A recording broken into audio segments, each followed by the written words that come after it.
Good morning students. तो हम हिंदी में क्या कर रहे थे बच्चों? पाठ 5 कर रहे थे पाठ 5। लेकिन अब माय ऑब्जर्वेशन और माय डिस्कवरी में हमारा ये पाठ 5 पूरा हो चुका है। उसके बाद हमारे पास क्या है? ये पाठ 6। पाठ 6 ये देखिए, मैंने पाठ 6 से क्या लिखे हैं? नए शब्द। क्या लिखे हुए? ये नए शब्द लिखे हुए। तो आज हम पहले इन नए शब्दों को पढ़ेंगे। तो बच्चों ये पाठ 6 का अपना क्या नाम है? प्रकृति से सीखो। पाठ ये 6 है जो अपना किससे संबंधित है? प्रकृति से। प्रकृति क्या होता है? जो हमारे आसपास का वातावरण होता है, तो वो क्या कहलाता है? प्रकृति यानी नेचर, जिसे हम एनवायरमेंट भी कहते हैं। हमारे चारों ओर का वातावरण क्या कहलाता है? प्रकृति। क्या क्या चीजें आती है इसमें? पेड़ पौधे, पशु पक्षी, पहाड़, नदियां, झरने, ये सब चीजों से मिलकर क्या बनती है? हमारी सुंदर सी प्रकृति बनती है। तो सबसे पहले आज हम क्या करेंगे? इसके नए वर्ड करेंगे ये। तो चलिए, पहला क्या लिखा है? बरसाना। बरसाना का क्या अर्थ होता है? बारिश करना। बरसाना बारिश करना। मधुर, मीठा।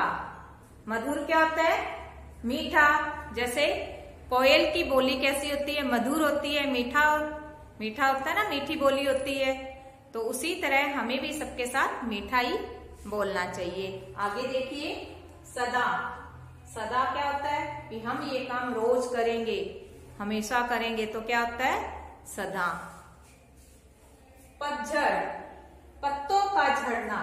पतझड़ किसका नाम है? एक ऋतु का नाम है ना। अपनी फिर से ये बात आ रही है, पतझड़ किसका नाम होता है? ऋतु का नाम है ये। तो पतझड़ का मतलब क्या होता है? पत्तों का झड़ना। जैसे पेड़ से पत्ते झड़ते हैं पतझड़ के मौसम में, तो वही अर्थ यहाँ पर दिया गया है। बिखराना यानी कोई भी सामान जगह जगह पर फैलाना, चारों ओर फैला देना। कोई भी सामान होता है, जैसे छोटे बच्चे भी खेल देते हैं, तो उसे चारों ओर फैलाना। बिखराना, चारों ओर फैलाना। आगे देखिए, निरंतर। निरंतर का अर्थ क्या होता है? लगातार। लगातार कोई भी काम हम करते हैं बिना रुके हुए, तो उसे क्या कहेंगे? निरंतर, लगातार। पवन, हवा। पवन क्या होती है? हवा। प्रकृति, ये देखो, प्रकृति किससे संबंधित है? अपने पेड़ पौधे, पशु पक्षी, पहाड़, नदियां आदि। प्रकृति का क्या मतलब दिया हुआ है? पेड़ पौधे, नदियां, पहाड़ आदि। आगे देखिए, सुधा। सुधा का मतलब क्या आता है? अमृत। सुधा, अमृत। लता, बेल। लता क्या होती है? बेल। भौरे, भंवरे। भौरे क्या होते हैं? भंवरे। तान, सीधे खड़े होना, मतलब सीधे खड़े रहना। तान, सीधे खड़े होना। एक बार फिर से हम दोहराते हैं। बरसाना, बारिश करना। मधुर, मीठा। सदा, हमेशा। पतझड़, पत्तों का झड़ना। बिखराना, चारों ओर फैलाना। निरंतर, लगातार। पवन, हवा। प्रकृति, पेड़ पौधे, पशु पक्षी, पहाड़, नदियां आदि। सुधा, अमृत। लता, बेल। भौरे, भंवरे। तान, सीधे खड़े होना। तो ये हमारे पाठ 6 के क्या है? नए शब्द है। तो इसे आप याद जरूर कीजिए। अब मैं आपको पाठ 6 पर देखिए, बहुत अच्छी आपकी एक कविता दी हुई है। क्या दी हुई है? कविता, जो हमारी प्रकृति से संबंधित है। पहले मैं ये करवाऊंगी, उसके बाद देखिए। पहले आप इन पर एक नजर डालिए, एक बार आप इन्हें पढ़िए और फिर मैं और करवाती हूँ आपको।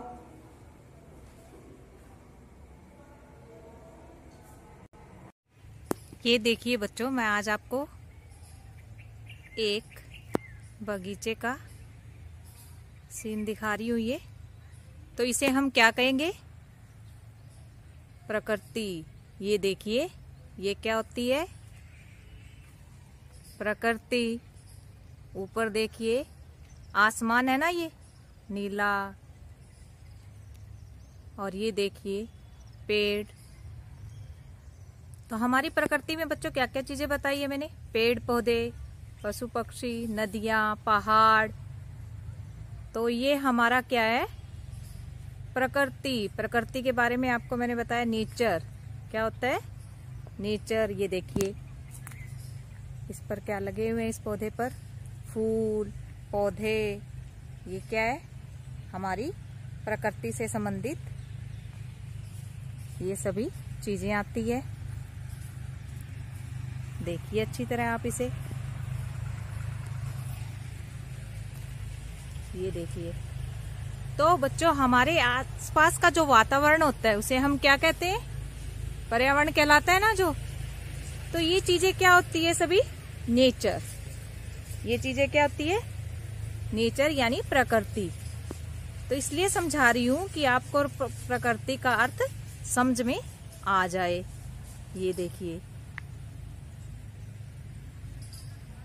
जो चीजें हम अपने आसपास देखते हैं तो उसे हम क्या कहते हैं? हमारे आसपास का जो वातावरण होता है, ये देखिए वो कहलाता है हमारा प्रकृति। मुझे तो ये सीन बहुत प्यारा लग रहा है। सारी जगह क्या है बच्चों? हरियाली ही हरियाली है ना। तो इसे हम क्या कहते हैं? प्रकृति। समझ में आया आपको बच्चों?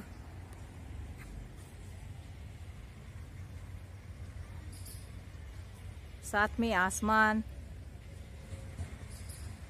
साथ में ये सूरज, ये क्या होता है? प्राकृतिक चीजें हैं। तो चलिए अब हम कविता भी पढ़ते हैं इसके साथ साथ। ये देखिए बच्चों, आपकी डिस्कवरिंग बुक से आज हम पाठ 6 से क्या पढ़ेंगे? एक कविता पढ़ेंगे। तो ये मैंने शब्दार्थ अभी आपको करवा दिए हैं, नए शब्द। अब उसके बाद हमारा ये देखिए, ये है बीजानी। पेज नंबर कौन सा है? पेज नंबर हमारा 71 है और पाठ हमारा 6 है। 6 का नाम क्या है? प्रकृति से सीखो। क्या मतलब होता है इसका? प्रकृति से सीखो, यानी हमें कुछ प्रकृति से चीजें सीखनी चाहिए। तो चलिए स्टार्ट करते हैं। यह देखिए पहले क्या लिखी है? कुछ महत्वपूर्ण बातें दी गई है, तो इसे हम पढ़ते हैं। यह भी जाने, विश्व की सबसे ऊंची पर्वत चोटी एवरेस्ट है। कौन सी है? एवरेस्ट। गंगा और यमुना भारत की प्रमुख क्या है? नदियां। कौन सी प्रमुख नदियां? गंगा और यमुना भारत की प्रमुख नदियां हैं। पाठ पढ़ने के साथ साथ आप इसे भी जरूर पढ़िए। तो चलिए अब कविता स्टार्ट करते हैं हम। फूलों से तुम सीखो हंसना और हंसाना। फूलों से तुम सीखो हंसना और हंसाना। पवन से तुम सीखो झूम झूम कर गाना। पवन से तुम सीखो झूम झूम कर गाना। पेड़ों से तुम सीखो पतझड़ में धीरज रखना। लताओं से तुम सीखो सबको गले लगाना। भौरों से तुम सीखो मधुर गीत गाना। तितली से तुम सीखो सब में रंग बिखराना। कोयल से तुम सीखो कूक कूक कर गीत सुनाना। चिड़िया से तुम सीखो चींची कर पास बुलाना। सूरज से तुम सीखो दूसरों के लिए जल जाना। चांद से तुम सीखो चांदनी बरसाना। बूंदों से तुम सीखो प्रेम सुधा बरसाना। नदियों से तुम सीखो निरंतर बहते जाना।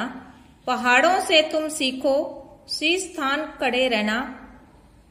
प्रकृति सदा हमें सिखलाती स्वच्छता का पाठ पढ़ाती। तो देखा कितनी अच्छी कविता दी गई है ना बच्चों। तो इसे हम अब अर्थ भी समझेंगे। फूलों से हमें क्या सीखना चाहिए? हंसना और हंसाना सीखना चाहिए। फूलों से हमें हंसना और हंसाना सीखना चाहिए। पवन क्या होती है? पवन होती है हवा। पवन से हमें क्या करना चाहिए? क्या सीखना चाहिए? झूम झूम कर गाना। यानी हवा से तुम क्या सीखोगे? झूम झूम कर गाना सीखना है। पेड़ों से तुम सीखो पतझड़ में धीरज रखना। ये देखिए यहाँ पर पतझड़ ऋतु का नाम आ रहा है। तो पतझड़ में क्या होता है? पेड़ों से पत्ते झड़ जाते हैं। जब पेड़ों से पत्ते झड़ जाते हैं तो क्या होता है, धीरज रखना, यानी अपने आप को शांत रखना, धीरज, अपने आप को धैर्य में रखना। लताओं से तुम सीखो सबको गले लगाना। लता क्या होती है, बेल। बेलों से क्या सीखना है कि सबको गले लगाओ। भौरों से तुम सीखो मधुर गीत गाना। भौरे क्या होते हैं, भंवरे। भंवरों से क्या सीखना है कि मधुर गीत गाना। मधुर क्या होता है, मीठे। मीठे मीठे गीत गाना, ये सीखना है।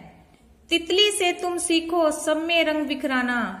क्या अच्छी बात दी गई है। तितली देखिए ना आप सभी ने, तितली रंग बिरंगी होती है, तो तितली से हमें क्या सीखना चाहिए, सब में रंग बिखराना, यानी सब में रंग फैलाने चाहिए चारों ओर।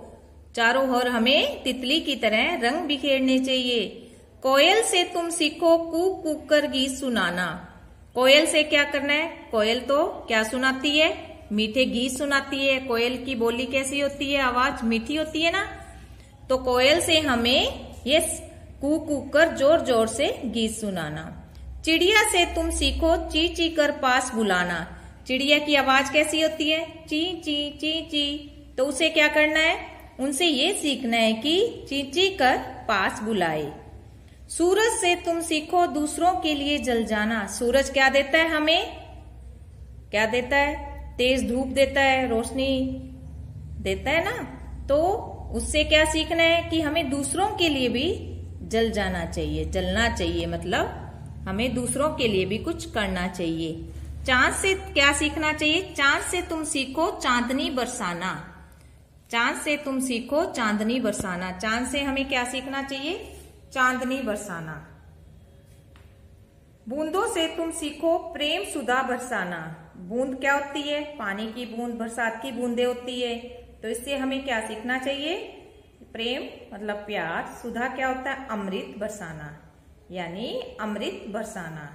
बूंद, बूंद पानी है ना, बूंद क्या होती है, पानी से बनती है।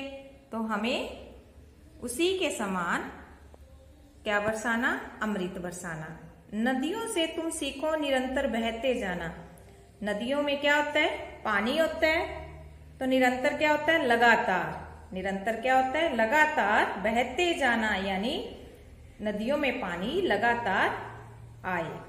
पहाड़ों से तुम सीखो शीर्ष स्थान खड़े रहना। पहाड़ कैसे खड़े रहते हैं ना, तो इससे क्या करना है कि सीधे खड़े रहना।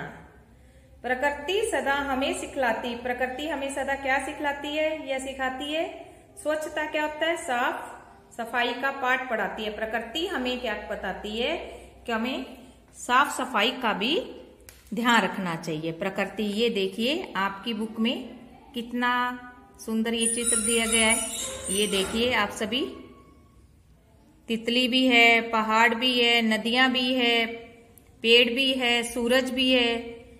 कितना अच्छा ये दिया गया आपकी बुक में। तो आप ये चित्र भी जरूर बनाइएगा। कविता भी लिखनी है और कविता आपको याद भी करनी है, और साथ साथ आप ये चित्र भी जरूर बनाइएगा। ओके बच्चों, ये देखिए आपको ये कविता समझ में आई है ना बच्चों। तो कविता आपको याद भी करनी है और साथ में ये सुंदर चित्र भी बनाना है। ओके।